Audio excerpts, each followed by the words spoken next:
Oh,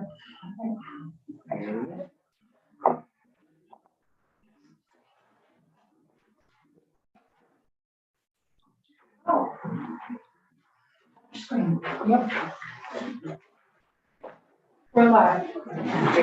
Thank you. Good afternoon. It is Monday, May 8th, 2023. It's 12:30. And this is a meeting in Senate Natural Resources and Energy, brief meeting before everyone goes off to their other afternoon activities. S-100, the housing bill, came back to the Senate, or is on its way back to the Senate. I should say it's still up for action on the House floor this week. But we're going to receive it in a couple days. And one of the new provisions, a proposal of amendment from the House, is to include language around Act 250 as it relates to relocation of poles and wires to public rights of way and elsewhere. So from a due diligence point of view, since it touches Act 250, we wanted to check in, and also impacts on land and potentially sensitive environments. Wanted to have our own due diligence and check in on it. We heard from the utilities last week, and now we just wanted to know what the position of NRB is. So Ms. Haskell, Mr. Gill, I don't know if you want to drop two chairs and talk to us, or go in sequence, or whoever wants to provide testimony. We're happy to do it whatever way works for you. Thank you, Chair Bray. Yeah, good morning. Good.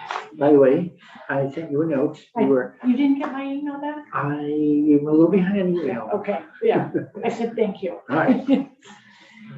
So Senator McCormick, while you're away, Chair Haskell is unanimously confirmed by the Senate as chair again. Congratulations. Thank you. And for the record, I am Sabina Haskell, chair of the Natural Resources Board. And I'm Pete Gill, with the Natural Resources Board's Executive Director. Great. So you know the amendment, and maybe you could talk to us about, just walk through any thoughts you have on it. Yes, and I'm going to let Pete take a good part of this lead on this conversation. And I know Mr. Coster's got some ideas and comments he wants to make too, as you know.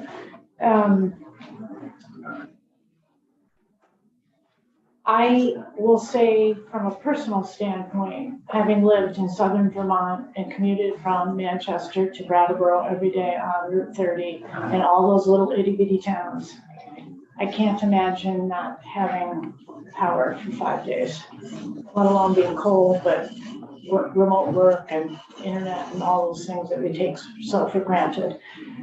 Having said that, we have talked with you all at the GMP about potential avenues so that we can work together.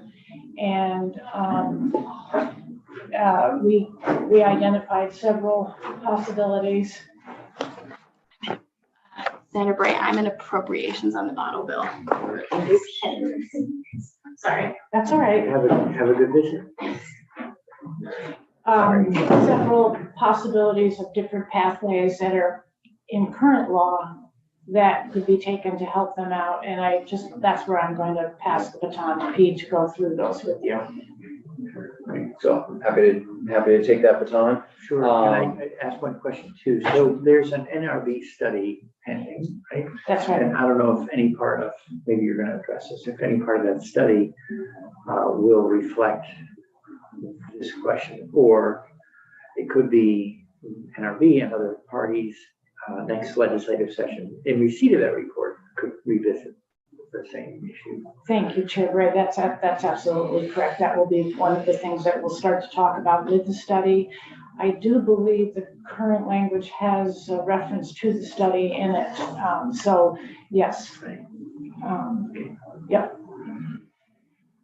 And location-based jurisdiction is one of those areas that within the existing language of the study, and this would probably fall within that. So let me discuss the potential options that we've put out on the table in previous discussions with Green Mountain Power. We have existing rules under the Act 250 rules that do, in our position, take some, or work towards solutions for GMP in their process of taking lines from called the hinterlands in towards the roadways, or the existing right of ways, so that they have that ease to access them. One of the concerns that we've heard is about the ability to get ownership and control of lines before those before they apply for an Act 250 application.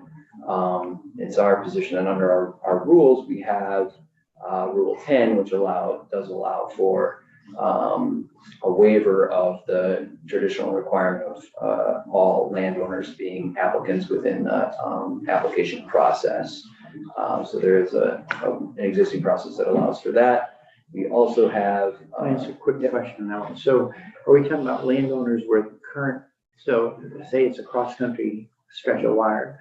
We're talking about the landowners, the current right-of-way that would be contacted as poles and wires are removed, or are we talking about landowners along the right-of-way where it's going to be moved to? It probably would be fact dependent and depending on what the situation are for that individual project. Okay. The other existing rule that we have that may provide some help to GMP in this process is Rule 21. This is our master plan and partial findings rule. And one potential way that might help out with the issue is because you could have a master plan that would go for the whole length of the utility line, and the actual construction phases could be broken down over time for different permit applications, and allowing them to gain the access and control, right, and control issues at future dates. When you're looking at relocation to a right-of-way, are you using all 10 criteria, so like a full 250 consider a review? Yeah, so in any project, not all criteria are going to be implicated, but all criteria need to be satisfied. You can satisfy a criterion by NA. Yes, there may be. Presuming that Yes, you if it post was that beyond body. that. Right. Yeah, my favorite is if there's not earth extraction going on, you're not gonna need to talk about earth extraction. Great. Anything else? I mean, I guess in part, we're just trying to sense as a committee if the board is opposed, recommending, sort of lukewarm, but feels like there's merit to the goals of the utility, a more fewer outages, et cetera, which everyone probably supports. So can you just sort of, where do you land in the end? I think we can support the exemption until January 2026, yes. And it's nothing in life is perfect. It's not a perfect situation, but the work does need to get done. And can't leave folks who live in smaller towns out of having utility and basic services. How does Act 250 review and how basic services? I'm gonna pass it. Sorry, I didn't quite catch the. Okay, well, the provision, I've just been made aware of this. I'm in Acton. Sorry. This is an Act 250 exemption. That they're requesting, yes. Yes, for putting up wires. Yeah, taking, my understanding is taking existing lines and moving those closer to right of ways, roadways, areas where they can access them for reliability purposes. And then put the stronger, more resilient lines that don't Yeah, go out all the time. are they presently under Act 250 review, not Act 248? Yeah, yes, these would be under Act 250. Okay, and this would exempt from that. Yes. Till January 2026. And the argument for doing that is what? I'll let others Because that, speak- I mean, others you speak to had said that Yeah. moving the wires is a good thing to do, which probably it is. But I don't think that most things that come under Act 250 are good things to do. We're not saying that, you can't do it. Well, what is the impact? Is Act 250 I can an let- impediment? Yeah, I think others probably would speak to that better, GMP, of course, but, the concerns that we've heard are the timing and the, delays that, like, just in terms of obtaining the permits necessary to do, the work that they want to do. And, that's what we've heard. Sure, and we can probably, and Ms. Morgan can speak to the proposers of the amendment in essence through the House. We went over it on Friday, sorry, you weren't Yeah. here, that's okay. So we'll get back to that. The site control. For- They can talk to, yes. So, thank you. Yeah, thank you. Thank you. Maybe it will make a little more sense if, Ms. Morgan, if you can just remind the committee in a nutshell, like the issues you're facing, for instance, the number of storms. Yes, That- do you want me to Yeah, come up? please. That way, anyone watching will also get what we were talking about. Absolutely. It's they missed Friday. Oh, wow. Sure. Candace Morgan from Green Mountain Power. Thank you all again for your time and interest on this. So last week, my colleague and I, Mike Burke, had testified about both what we're seeing in terms of the ever increasing intensity of weather, in particular heavy wet snow. And that's really what we saw a lot in the southern and central part of Vermont this past winter, which is really what brought us forward to ask for this exemption, to move with the urgency that we think is needed to help do some of this storm hardening work in the next 12 to 18 months under the current period as proposed by the House. And so this would really allow us to move forward and rebuild the lines in a way that are storm hardened and out of the sort of cross-country paths that are more likely to have impacts and move them closer to roadways, and also allow us to rebuild the lines as needed and potentially go underground in some places, but more importantly, really to just do the type of resiliency projects and reliability projects faster. Distribution utilities are subject to Act 250 for this type of work, but experience those different thresholds depending on if we're in a 1 acre or a 10-acre town. And so this is the type of work that we're able to do in the 10-acre towns in a pretty short period of time. But the 1 acre threshold just adds some time and complexity to getting those projects done in those types of towns. So this would allow us that opportunity to move with the urgency and predictability that we think is necessary for right now. So from a field practices side of things, in the existing rights of way, you might just go to a different line that's more resistant to being taken down by That's right. snow, right? Yep.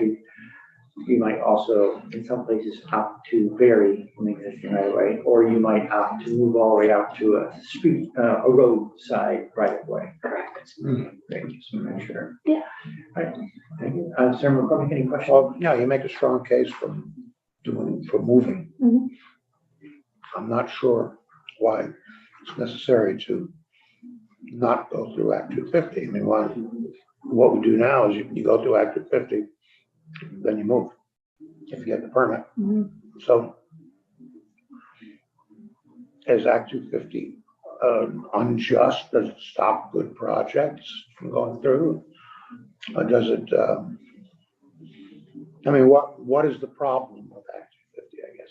Sure. So in terms of when we know that we're going to be triggering Act 250, currently there are those different thresholds in different towns. And, our projects, I think, are sort of unique in terms of what might be out there in that they're really linear, and they can also cross different towns as we think about a line in its totality from a substation out to the further reaches of it, and to get all of our materials in place before we file for an Act 250 permit, we have to have site control of all of the landowners that might be along the way.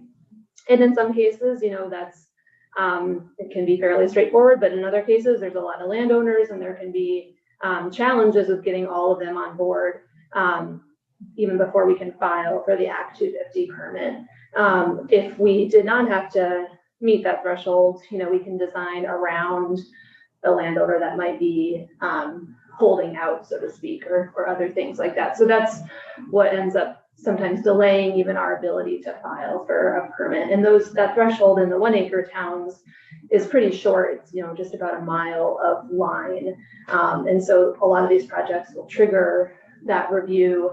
And as we're going through that process, it can be quite a long time before we're even able to file for the Act 250 permit. Senator Watson? Sorry. No worries. Thank you. So I have a question about the language itself. So looking at section 19B and comparing it with the language that is in the report, 19D, I really appreciated the language in 19D because it feels sufficiently narrow to me. So, and just for context, like this seems okay to me. I just want to not have the door be wider than it needs to be, if that makes sense. And so particularly the language that says whether project involved lines being hardened in place, buried, or relocated to the right of way, as compared to 19B, which says, so no permit is required, blah, blah, blah, to improve reliability and service, not a bad thing, to existing customers through overhead or underground lines in existing corridor, road, estate, or town right of way. And I want to make sure that what we're talking about here is that, it wouldn't allow for, let's say, going the other direction. I mean, I suppose that would be less reliable, but is there any, I want to make it really clear that it's going towards these things. It's getting them out of the hinterlands, as you said, or getting them to the right of ways or undergrounding them. And I guess that part is clear. Maybe I guess I'm just seeing this disconnect between the language in the report and the language that's permitted. Does that make sense? Ms. Morgan? Sure. I'm happy. I mean, so the language was, drafted, especially in section 19D, by legislative council. So based on, I think, the request from House Environment and Energy about what we would be reporting on. So it's slightly different than what we had proposed, but I think consistent with the types of projects that we're planning to undertake, and especially, the word choice is a little different in both, but I would say that, it very clearly our goal is to have it be as narrow as possible, and that really focus on the projects that we've outlined, which is moving to the road right of way, and then also deploying the storm hardening type of work or undergrounding where applicable. And so I think both in reference to the session law report and a lot of the testimony and other work around that, we've been really clear to kind of craft it as narrowly as possible. So, but would, I guess, refer you all to legislative council for more specific questions in that space. Okay. Senator Watson, you look like you have a follow-up cookie. Well, I mean, my question, so at this stage, I feel like if I had alternative, more specific, more narrow language to propose, maybe I would bring it forward at this point, but I don't think I do. One of the things that might help is just in terms of like when we talk about a line being hardened, is that like the spacers that I've heard you talk about, or can you just describe that process? Sure, yes. So specifically, those are talking about the spacer cable technology that we've talked about, which are the one that has the steel line on the top and then the wires underneath it. It might also sometimes be deploying tree wire versus bare wire, but that's really for more of the smaller, lines. But for the main line areas like along Route 30 and Route 100 and some of these other projects that we've talked about in particular, that it would largely be done through a combination of spacer cable and going underground where applicable. Great. So this is our one moment to have all these witnesses present, but we Yes. may have follow-up questions. I just want to make sure Senator McCormick and I need to go to finance in about 7 minutes, so I'd love to, Senator McCormick. Does this involve moving to places where there are already wires, or does this include setting up wires where there at present are none? New wires. So this would be for serving existing customers. So there already is service at these places. It might be, as we mentioned, sort of through the woods and be moving roadside where there might not be other Okay, service. moving But to roadside where there are already wires. there might be in some cases, but there might not be in others. Okay, so you're talking about new development. We're talking about moving the service to a new location. Yes. Moving, but Yeah. to where it's not at present. Correct. So that's development. By definition, that's development. Okay. So we're talking about new development being exempted from Act 250. So I think, from our perspective, this is work that's service that's already being provided to existing electrical Yeah, I'm customers. not But talking- I hear. I'm not talking what about the you're saying. service, I'm talking about the physical facility. Okay. And the second question I got is, we're days from getting out of here. This bill has been here since January. Why now? It's a great question. I actually thought about it while I was driving here today. We have experienced a really, really tough winter, and I don't think that I had anticipated being in front of the legislature this session talking about this topic. I think what really caused us to want to move with even more urgency was hearing from customers, especially after the March storm.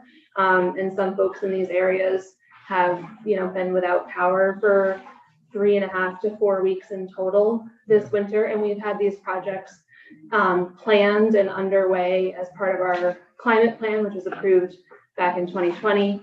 And this has been one of the key stumbling blocks for us in being able to deploy these projects. And so we felt like we needed to at least present this as a challenge and let folks know that this type of a request could allow us to move faster and get these projects out there. I don't think anyone is objecting to the hardening of the facilities. It's what I'm wondering about is doing it without environmental review. And the other thing is that question of doing it without environmental review, I think calls for some due diligence on this committee's part. Now, there are times when, through no one's faults, the time is of the essence, and it's now or never, and you got to do it right away. You'd like to look at it more carefully, but we don't have time. And I've made that argument myself. But in this case, I'm wondering, why don't we have time? This is nothing. I mean, this last winter was not the first bad winter we've had. I don't remember a winter where you didn't have some people lose power for a snowstorm. And here it is, we're being told, well, just Just to clarify, we would still be subject to review by the Agency of Natural Resources for any impacted lands, like wetlands or other or other types of requirements that we have to meet through all of our projects. And just to bring it back a little bit, we're able to do up to about 5 miles of this type of project in 10-acre towns before we trigger the Act 250 review process as well. So this is work that we are able to, and we do, all the time in our course of business that's not subject to Act 250 at the same threshold. And we are committed to continuing to work with the agency on all of the other permits that might be required as part of these projects as well. So it's not without no environmental review. I think that there's, we work really closely with the agency to make that happen on all of our projects. So that sounds like a perfect opportunity to segue to the agency. Sure. Thank you very much for filling us in. Senator McCormick, there is that green PowerPoint that's at the top. That's right here. Backgrounder from Okay, thank you. utilities for this issue. Thank you. Good afternoon. Thanks for jumping in. Sure, Billy Coster, Director of Planning, Vermont Agency of Natural Resources. I know you're pressed for time, so I'll try to be brief. At a high level, we appreciate the need for these resilience upgrades. Clearly, we've known for decades now that the climate is shifting in a direction that's less stable and is going to be harder to maintain these overhead lines. I'm open to tweak the regulatory review process whenever someone comes forward with a novel or unique issue. The first thing I ask is, can we solve your problem under the current system? Is there flexibility within existing law or rules to address your concerns? As the NRB articulated, I think they did some really good work providing some options to address the landowner access issue.